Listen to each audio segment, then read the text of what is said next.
I want to welcome today's distinguished panel. Mr. Seth Frothman, Executive Director, the Student Borrower Protection Center, Ms. Persis Yu, Staff Attorney at the National Consumer Law Center, Ms. Ashley Harrington, Senior Policy Counsel, Center for Responsible Lending, Mr. Hasan Minhaj, writer, producer, and host who has shed light on the issue of student loan servicing, Mr. Jason DeLisle, American Enterprise Institute. Without objection, all of your written statements will be made part of the record. Each of you will have 5 minutes to summarize your testimony. When you have 1 minute remaining, a yellow light will appear. At that time, I would ask you to wrap up your testimony so we can be respectful of both the witnesses and the committee members' time. Mr. Frost, Ms. Harrington, Mr. Minhaj, you are now recognized for 5 minutes to present your oral testimony. Thank you so much. I want to thank Chairwoman Maxine Waters for the opportunity to testify, and I would like to thank Ranking Member Patrick McHenry for taking the time to Google who I am. Cute. Very My cute. name is Hasan Minhaj. I'm a Muslim, and I condemn radical Islamic terrorism. That has nothing to do with anything. I just want that on the record. It's good to get ahead of these things. Now, Chairwoman Waters invited me here today because I host a political comedy show on Netflix called Patriot Act, which means I may owe some of you guys royalties. Just DM, we can talk later. Now, we recently did an episode on the student loan crisis, and it really hit home with our audience because 44 million Americans owe more than $1.6 trillion of student loan debt. In fact, the day we shot our episode, we polled our studio audience. It was only about 200 people. In that room alone, had over $6 million of student loan debt. Now, granted, our audience is mainly unemployed poli-sci majors, but that's still a lot of money. Now, this issue is sidelining millions of Americans. People are putting off marriage, kids, homeownership, and retirement, especially my generation. So I'm 33, and growing up, it was drilled into our heads, you gotta go to college if you want a middle-class job. And we even tell kids today, look, if you don't go to college, you might as well get a face tattoo. And then they point to Post Malone, and we're like, okay, that's one guy. He's a very popular musician. But it's true, 2/3 of all jobs in America require at least some college. This is the standard now. And that wasn't the case when most members of this committee were in school. And you paid far less for your degrees. That's not speculation. We looked up where the 60 members of this committee went to college and what your school's tuition was at that time. Even adjusting for inflation, college cost way less across the board. So, Chairwoman Maxine Waters, your tuition at Cal State LA in 1971 was the equivalent of about $1,000 a year. Today, Cal State costs well over $6 grand. That's more than a 500% jump. Congressman King, right? In 1965, Congressman King paid the equivalent of almost 10 grand a year at St. Francis College. Today, St. Francis costs over 25 grand. On average, this entire committee graduated from college 33 years ago and paid an inflation-adjusted tuition of $11,690 a year. Today, the average tuition at all of your same schools is almost $25,000. That's a 110% increase over a period of time when wages have gone up only 16%. So people aren't making more money, and college is objectively way more expensive. You see what's happened? We've put up a paywall to the middle class. And if there's one thing Americans don't deserve more of, it's paywalls.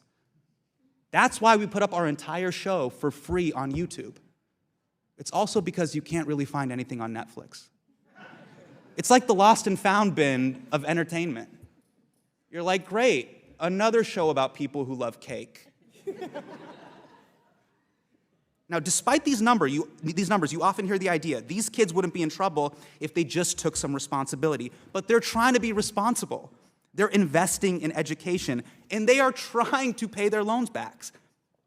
And yet many borrowers are still treated like deadbeats because the government has put their financial futures in the hands of predatory, for-profit loan servicing companies. Companies like Navient and other companies you will hear from today have a history of misleading borrowers and pushing them into repayment plans that in some cases have cost individual borrowers tens of thousands of dollars in unnecessary interest. And the worst part is, borrowers don't even get to choose their loan servicer. The Department of Education chooses for you. So there's no competition that makes these companies provide better service. Now look, we know the deck is stacked against student borrowers in ways that it wasn't 10 or even 15 years ago. And they deserve some basic protections. Americans should not have to go bankrupt pursuing higher education, and they should never be preyed upon by underregulated loan servicing companies. So members of this committee, we know the government is capable of stepping in during a financial crisis. So really all I'm asking today is, why can't we treat our student borrowers the way we treat our banks? Because 44 million Americans, that is too big to fail. Thank you so much for your time, and I will now go back to where I came from.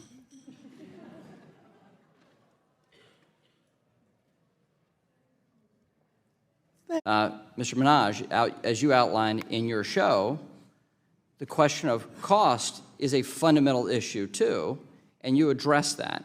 And you also address the servicers. So you go from the question of the debt, but the key question as well is, and you get to this in some ways, but underwriting, there is no underwriting for a loan.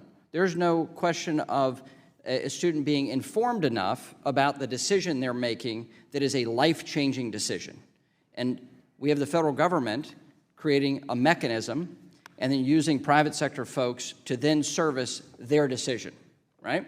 So you don't say underwriting, but you get at it, right? That these students are given way too many choices for their financial literacy, basically, and don't have an understanding of what that will mean to their life for a decade, 2 decades, 3 decades.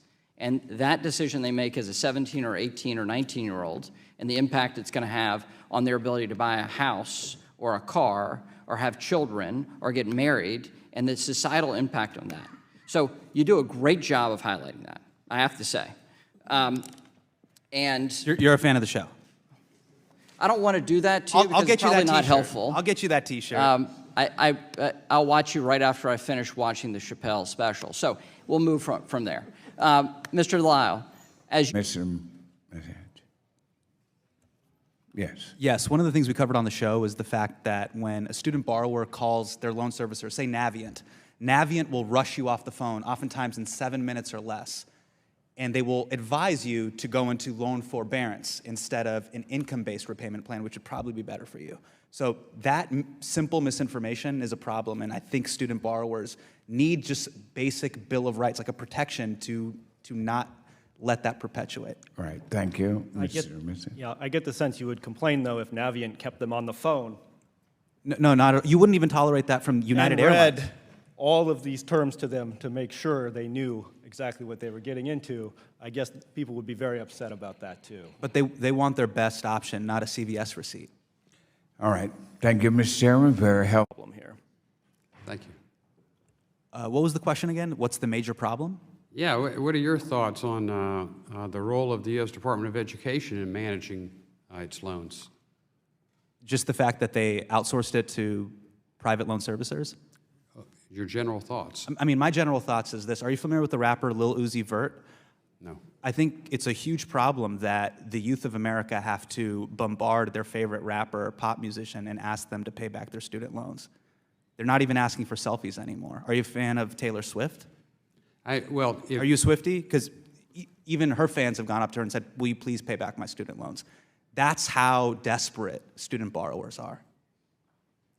I'd like to turn to you, Mr. Minhaj, and ask you in your investigations and your expose, what sharp practices, deceitful practices, deceiving practices, manipulative practices, did you all see in connection with the servicing? So we start with, should anybody have taken out the loan in the first place? We can disagree about that and the cost of higher education. but in terms of servicing, what did you see where there were improprieties? Specifically, we saw when it came to servicing, when a student who was actively trying to find the best possible option to repay, when they would get on the phone with their loan servicer, they oftentimes were given misinformation. So instead of telling them to, hey, you should probably do an income-based repayment plan, because they were trying to get them off the phone within 7 minutes or less, they would say, go into loan forbearance. So that's actively, students are given bad advice that will hurt them later on down the road. And they think they're doing the right thing because the person on the phone told them to, the expert told them to. Did you find any particular servicer to be more abusive than others, or maybe not abusive, but Navient was really bad. Do you have Comcast? Navient is like the Comcast of loan servicing. You ever feel that frustration where you're like, they're the worst, but then you have no choices because the Department of Education put you in this arranged marriage that you can't get out of. Okay. Anybody else? For what it's worth, I was waitlisted to go to law school. You were? Yes. I could see why. Because your professors would have had to take you on all day. So, I actually think I was a great student. And for what it's worth, my fingers are still crossed. I'm waiting. It's been 12 years, but you never know. All right, I yield back to the chair. Thank you. Shouldn't the FHA base debt to income ratios on the amount student borrowers actually pay? Yes. Ms. Yu? Absolutely. Ms. Harrington? Yes. Mr. Minhaj? Sure. Mr. Gonzalez, I'm very passionate about this issue because I'm lucky. When I left college, I didn't have any student loan debt because I have immigrant parents and they made me live at home with them. So I don't have crippling student loan debt, I have crippling emotional debt. And Congress has yet to stand up and do anything about it and stand up to my parents and say what you did was wrong. But you don't have to have crippling student loan debt to have empathy for people who are investing in their futures. And that's why I'm here today. Thank you. Oh, and I would like to hear the panel discussion on the land student loans for at least a year until they can find a job, and the ability to refinance student loans. And I'll start with you, Mr.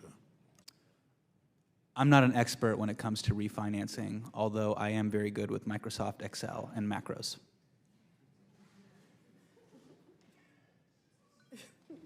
On a system that's getting that done. Mr. Minhaj, do you know what the cost of in-state tuition is currently at UC Davis? Go Aggies? Yes. So 0304, my freshman year. No, today. Do you know what the cost today is? It's $14,490. Boom. Do you know what the out-of-state tuition is? Do I get points for that? No, bonus points. Absolutely. Do you know what the out-of-state tuition is? I don't know what the out-of-state tuition is. It's $44,000. I think it's relevant. I don't think that's worth it though. If you're out of state, I think you just. So we're gonna. I think you do what I do and you just time. stay at home. I only got so much time. You invest in a mixtape and you just call it on college. Mr. Delisle. Listen, I'm going to reclaim my time. Here's the deal. If you have a 20 on your ACT, you're probably not going to Harvard. Or if your mom's Aunt Becky, you can just pay your way into USC. Mr. Minhaj, So what are we talking about here? Hold on a second.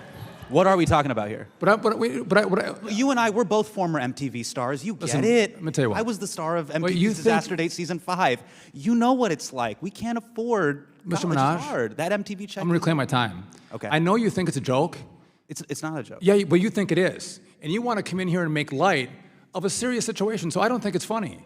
So you can sit here and do your film and make people laugh, but we're trying to have a serious conversation, and I only have 5 minutes. So leave it alone. And Mr. Minhaj, since you recently did a story on this, and you pointed out in your opening testimony that the borrower does not control who their servicer is, does this story that I'm hearing from Liz sound familiar to anything that you heard when you were researching your show? Yes. Can you tell me another story briefly that you may have heard that's similar? It was. I can't say the names of the loan service provider that they were switched to, but it's very similar to that. It's very similar to the story that you mentioned, where because of misinformation and they were told the wrong information, they were led down a path that was not beneficial to them in the long term. Yes, thank you. And Mr. Minhaj, does this seem like an administration that's putting private companies ahead of the interest of its borrowers? I just think it's terrifying that the head of the predatory loan servicing company is now in charge of this thing that's supposed to protect you. Moving on, I'd like to... Mr. Minhaj? I agree with everything they've said. I think it'd be great if we could just go tools, clear history on everyone's debt. And I also think we should have a digital clock in here. I think that's a bipartisan position we can all agree on. I'm sorry. I don't know what time it is right now. For a second, I thought it was 7:10, and I started freaking out. Does it say 7:10? Well, it was so if you follow the shorthand, technically, it's 1:40. All right, we'll order a Mickey Mouse clock next time. Thank you so much. Thank you. Specifically allow it. If you think the law does allow persons who do not have degrees to participate in the forgiveness program, please raise your hand. I'd just like to get a quick survey. If you think the law does allow it. Okay. All but, well, maybe you don't know, sir. I don't know the answer. Okay, that's good enough. Okay, well, look.